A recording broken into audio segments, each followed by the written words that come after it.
From the CyberHub bunker and studio, you're tuning in to the CyberHub Podcast.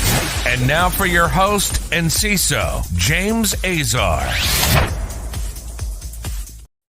Well, good morning, security gang. Welcome to another episode of the CyberHub Podcast. It's Monday morning. Could you believe it? How was everyone's weekend? Did y'all get some rest? Did y'all get some relaxing time? If so, I'm glad you're with us here this morning. The show is live on Facebook, LinkedIn, YouTube, Twitter, Twitch, and Rumble.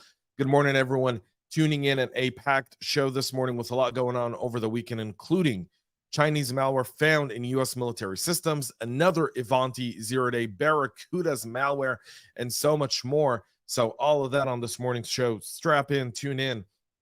Here we go. My double espresso this morning, y'all. Join me. Coffee cup cheers, y'all. All right. Start off with Ivanti giving an additional warning about a second zero-day vulnerability in its Endpoint Manager mobile product that's been exploited in targeted attacks. This is coming after the Norwegian authorities announced last week that a dozen government ministries had been targeted in a cyber attack involving the exploitation of CVE 2023-35078, an Ivanti EPMM zero-day that allows an unauthenticated attacker to obtain a sensitive information and make changes to the impacted server. Further investigations by cybersecurity firm Mnemonic revealed the existence of CVE 2023-3508, a high-severity flaw that allows an authenticated attacker with admin privileges to remotely write arbitrary files to the server. Late last week, Ivanti published an additional advisory, and CISA issued an alert about the second vulnerability, warning him of active exploitation, urging to patch their devices immediately. Mobile Iron Core, which was its previous name, is now causing a bit of a headache for many users around Ivanti. If you're using Ivanti, you want to make sure you get it patched. But then this again goes to the secure software development lifecycle that's not very common anymore. Like, that's trying to become a standard, not yet a standard. I know Jen Easterly, the director over at CISA, talks a lot about it. The NSA does as well, because I understand that's, you got to address the problem at the core, not at the face level, which is a change from what we're used to from government. But again, your security products introduce an additional vector to your environment. To think that a security product is just going to be inherently secure is false at this point. For many practitioners, that's got to be one of the things you look at when you're selecting a security partner is, how do you deal with these types of events and how often do they happen? So this is also warning of a new Submarine malware found on a hacked Barracuda ESG appliances. The new malware known as Submarine was used to backdoor the Barracuda ESG to email security gateway appliance on federal agencies' networks by exploiting a now patched zero-day bug. A suspected pro-China hacker group, UNC 4841, deployed the backdoor in a series of data theft attacks detected back in May, but have been active since at least October of 2022. Barracuda revealed that the attackers exploited CVE 2023-2868, a remote command injection zero-day to drop previously unknown malware dubbed the Saltwater and Sea Spy, and a malicious tool called Seaside to establish reverse shells for easy remote access. Last month, Barracuda took an unconventional approach and offered replacement devices to all affected customers at no charge. Again, great step up by Barracuda to do that. Replacing it for free for customers, you can criticize all you want. The fact that they did that, it lets you know that they recognized the threat, they understood their responsibility in this equation, and they went ahead and did the right thing for their customers. Now, we're dealing with nation-state adversaries. Security companies are part of that. Your sales and marketing have to know which nation states, where they go, what kind of information they share. That's all critical if you plan to be in more places. This challenge here by Barracuda is significant because Submarine as itself is a novel persistent backdoor. It's in a structured query language, so it's an SQL database on the ESG appliance. Submarine compromises multiple artifacts that in a multi-step process enable execution with root privileges, persistence, command and control, and cleanup, according to the CISA warning. So this isn't something that's just developed in someone's basement. This is nation state type tools that are coming after our security partners. And as such, there's a joint responsibility here to make sure that we're adhering to the best security standards we possibly can. A Linux version of Abyss Locker ransomware is now targeting a VMware ESXi servers. The Abyss Locker operation is in its latest development, developing a Linux encryptor to target the VMware ESXi VM platform in attacks on enterprises. As enterprises are shifting from individual servers to VMs for better resource management, performance, and disaster recovery, ransomware gangs create encryptors focused on targeting those platforms. With VMware ESXi being one of the most popular VM platforms on the planet, almost every ransomware gang has begun to release a Linux encryptor to encrypt all virtual servers on a device. Other ransomware operations that utilize Linux ransomware encryptors with the most targeting VMware ESXi, including Akira Royal, Black Basta, Lockbit, Black Matter, Avis Locker, R-Evil, Hello Kitty, Ransom, EXX, and Hive. Abyss is a relatively new ransomware operation. It's believed to have launched in March of this year, and when it began to target companies in specific attacks, like other ransomware operators, the Abyss threat actors will breach corporate networks, steal data for double extortion, and encrypt devices on the network. The stolen data is then used as leverage. Obviously, that's kind of the specific playbook. This week, security researchers at Malware Hunter team found the Linux ELF encryptor on the Abyss for the Abyss Locker operation and shared it with Bleeping Computer for analysis. Looking at the strings in the executable, it's clear the encryptor specifically targets VMware ESXi servers. You can see the commands here on the screen. The encryptor utilizes an ESX CLI command line VMware ESXi management tool to first list all available VMs and then terminate them. When shutting down the virtual machines, Abyss Locker will use the VM process kill command, and on a soft, hard, or forced options, the soft option performs a graceful shutdown while the others do an immediate termination.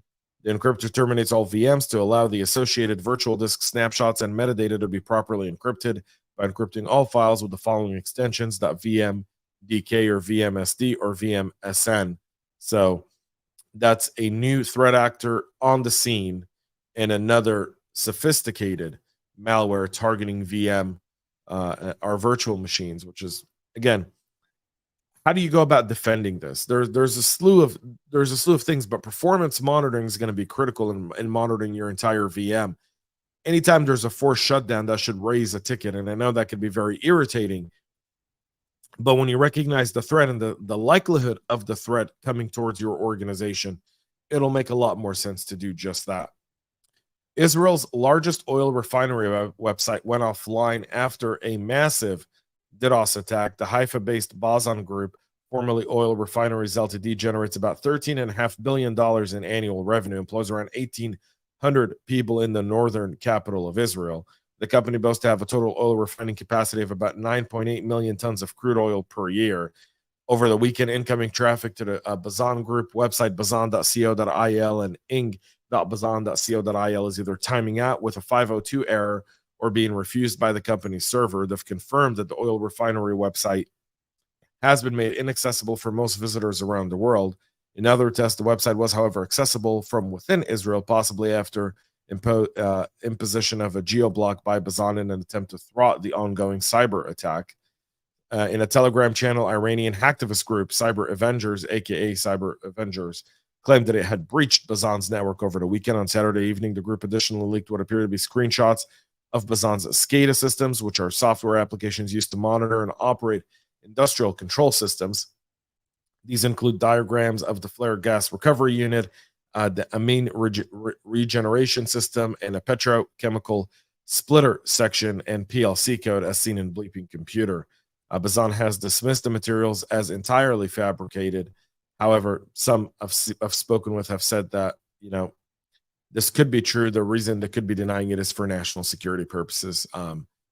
If this is true, FYI, where the Bazan plant is in Israel is in a valley, and it's surrounded by cities, surrounded by, I think, 500,000 people.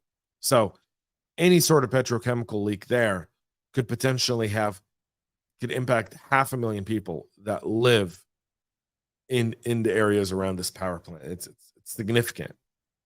And so there's a reason they might be denying it. We'll see as we get more information on it. I've been told by several people I've spoken with credibly that some of that information is actually accurate. A Chinese malware has been found across several military systems, and unlike previous attacks, this specific malware is not intended to surveil, but rather disrupt, according to a recent New York Times report. The attacks first came into public eye in May after Microsoft identified the malicious code and telecom software in Guam. If you remember, we talked about this, how the Chinese were essentially kind of preparing to disrupt the U.S. critical infrastructure and U.S. military critical infrastructure across the western seaboard, all the way from Guam to Hawaii, and thereafter, as part of their quest to potentially initiate a military operation against Taiwan, they would likely try to disrupt that. That would give them a 2 to 3 day heads up, uninterrupted, to get into Taiwan. And their hope is that by then they would have reached some ground into Taiwan. China is steadfast and determined to penetrate our government, our companies, and our critical infrastructure. This is coming from Deputy Director of the NSA, George Barnes. This was at the Intelligence and National Security Summit earlier this month. I could tell you, when I was in DC a few weeks ago, that was echoed in the room by many people who showed up to speak to the group. Experts say this new wave of malicious code has the ability to disrupt U.S. military and civilian operations. Rob Joyce, the director of cybersecurity at the National Security Agency, called the nature of this malware really disturbing. According to the Times, it could allow China to cut off power, water, and communication to military bases. It could also potentially impact personnel, homes, and businesses across the country. Additionally, according to experts who spoke with the New York Times, it's not clear whether or not the Chinese government knows about the malware. Okay, really? Chinese government knows all about this. It's part of their plan. It's how they operate. It's the China playbook. Secretary Blinken brought it up diplomatically. These guys are determined to operate in this matter. Any sort of I'm not saying we should go to war with China, but I'm saying we need to label them as an adversary. We need to divest and urge our companies to divest critical infrastructure away from China. We also need to start looking at backup manufacturing with friends like India, friends in Europe, friends in South America, people who we can potentially exercise our economic power for more favorable policy. We have constantly made clear that any actions that target the U.S. government companies is a deep concern, according to a senior State Department official at the Blinken meeting. But then again, Blinken went there. Then he was followed by Secretary Helen. They bowed to the Chinese. I mean, at some point, you really have to kind of hold that up and hold that baton and go, keep doing this. There's going to be consequences to the action. The White House has yet to comment on this report. So we'll see what comes from the White House, and we'll keep you appraised as to what's happening there. The FBI is warning that adversaries are using AI in influence campaigns and cyber attack. The FBI is paying increased attention to foreign adversaries' attempt to use AI as part of influence campaign and other malicious activities. The two main risks the Bureau sees are model misalignment, or tilting AI software towards undesirable results during development or deployment, and the direct misuse of AI to assist in other operations, according to officials. The officials say foreign actors are increasingly targeting and collecting against U.S. companies, universities, and government research facilities for AI advancement. And if you're in AI, you're on the groundbreaking place of AI, understand, even if you don't think anyone knows, they know. They're coming after you. Harden your environment, and it's really not hard. Do the fundamentals right, everything else will fall into place.